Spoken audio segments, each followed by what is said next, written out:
Yo sup, I'm Angu, Grandmasters E West and Challenger Eone peak Akali player. I've been OTPing Akali since season 11 and I have more than 5 million points on her. I've coached few Akali players and in this video I will show you probably the 5 most common mistakes I see beginner Akali player make. So yeah, let's fucking go. Okay, so the first one would be fighting too hard before level 3. So one of the biggest mistakes I see beginner Akali players make is like trying to feast enemy laner since level 1. But Akali's early game is not that good and they just end up getting chunked without getting much done before they can actually start playing the game.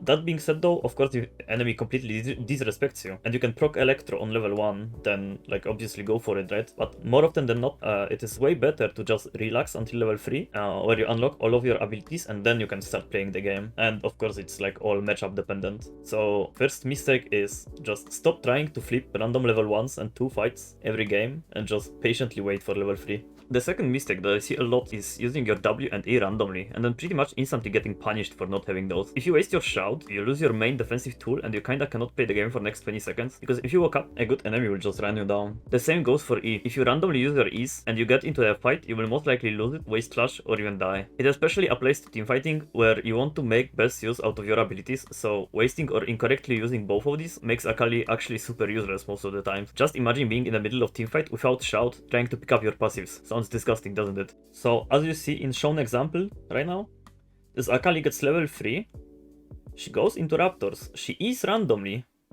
and pretty much instantly gets punished by Yasuo. Wastes Shroud also, and she just gets run down by Yasuo. And she has to waste Flash in the end. Okay, so here in another example, she gets E off on Yasuo, she takes it for an Electro proc, which is fine, but look at the Shroud usage though. She wastes Shroud right under turret when she was still full life, full everything, and then Yasuo just runs her down once again. A lot of climbing on Akali is honestly just being patient with your cooldowns. Okay, so another mistake that I see, this is especially to like super lower elo Akali players, is not picking up your passive. I saw a lot of, especially TikTok clips, where people, instead of just doing that, right, so they pick up passive, go for auto, and stuff like this, what they do is, I'm gonna wait for this to reset. So they do, they just do this. They right click people and they just spam Qs. Which is obviously bad, right? Because like your passive is crazy portion of your damage, right? So like huge part of improving on Akali is like becoming smoother with your passive pickups. So what you wanna do is you can even go into practice tool. You can just Q targets, practice leaving passive, proccing, and just do this over and over again until you are smooth.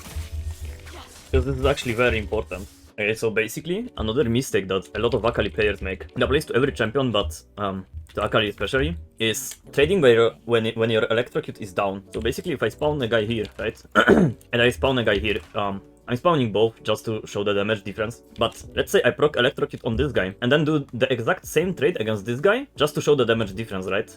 When you trade with Electro and without Electro. So if I do Q auto, Q against that guy, it deals 677 damage. And then, as you see, my Electro is on cooldown, right? So if I do the same trade, it deals more than 100 damage lower. And that is Electrocute only. So yeah, so whenever you trade people, whenever you want to trade with people, make sure you have Electro off of cooldown.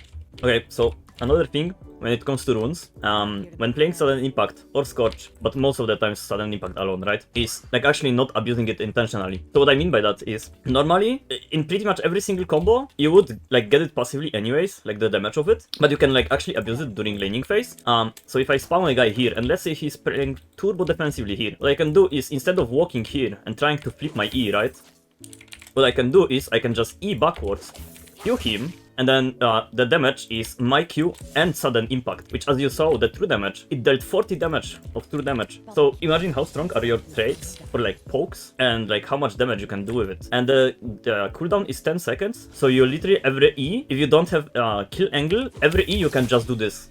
Okay, so for the last mistake that I see a lot of people do, like in general, on especially ultra-reliant champions just like Akali, right? Because Akali is very ultra-reliant. Without ult, you pretty much don't want to fight at all. But what I see people doing is, let's say the Drake is respawning in next, I don't know, 1.5 minutes, right? Obviously my ult cooldown is slightly bigger than that, but that's besides the point here.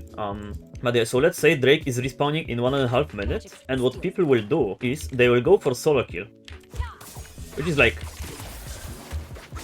Okay, nice, I killed him. But then I have my ult on cooldown when Drake fight is about to happen. And obviously in lower elos, people will not do objectives on spawn, but saving your ult for those big fights and just laning as good as possible without using your ult and just saving it for the big fights, for the like Baron fight, for the Drake fight and everything like that is so huge, because what happens is when Akali doesn't have ult, basically, if you miss your E, then first of all you put yourself in very bad position, is what I said in second point, and then you literally don't have anything else other than Qs, and like no one will like run straight at you. Like if they see Akali running at them, they will just go back, right? Or they will just commit on your team and stuff like that. So yeah, not having ult for those like key fights of the game, which is like on objective, those big fights that matter the most, is very important for Akali.